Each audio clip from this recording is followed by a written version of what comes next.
Hi everyone, it's time for another episode of Atoms for the Love of Movie Picks. This time around, we're going to be talking about the 2005 film Cinderella Man, starring Russell Crowe and Renee Zellweger as James Braddock and May Braddock, husband and wife. The only other actor you may know in this movie is Paul Giamatti, plays Joe Gould, who is James Braddock's basically coach slash manager, I guess. The movie is also directed by Ron Howard, so yeah, it definitely makes it a enjoyable watch, for sure. The movie starts out in 1928 in New York City, progresses into the 1930s and the Great Depression.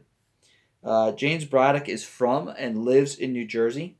Basically, he starts off in a nice house, but with the depression, they fall in hard times. Like, so basically, he's not a world champion, but before, the Great Depression, he was a decent enough boxer that he made a good living to buy a decent house and provide for his family.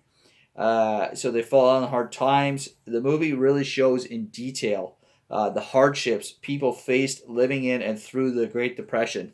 It really gives you an insight into what daily life was like in America at that time.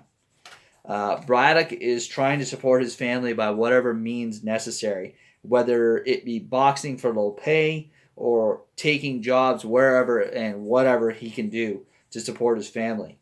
Most of James's fights take place throughout New York State and some in New Jersey. Braddock, once a top fighter with an undefeated record, he's getting old. He's slowing down. He's losing a lot of his fights. We find out Braddock lost pretty much most of the money that he had in the stock market crash of 1929. After breaking his hand in one of his fights, the boxing commission pulls Braddock's boxing license, which means he can't box professionally anymore. But one day he gets an opportunity to fight the number two heavyweight contender in the world, Corn Griffin. And the idea is that Braddock is going to be an easy win for Corn. Basically a stepping stone into the championship fight. But Braddock ends up actually knocking Corn out, and thus starts his rise back to the top, winning a couple more fights before eventually he gets a shot at the title against the champion Max Baer. In his triumphant comeback quest, Braddock has become a symbol of hope and inspiration for the people of America. And he really represents the American everyman, realizing his dream and rising to the top. The current champ thinks Braddock is a joke and does not take him seriously as a legit boxing contender. Basically, he thinks it's all a publicity stunt. This is just to sell tickets. He's just going to walk all over Braddock. It's just going to be a show for him.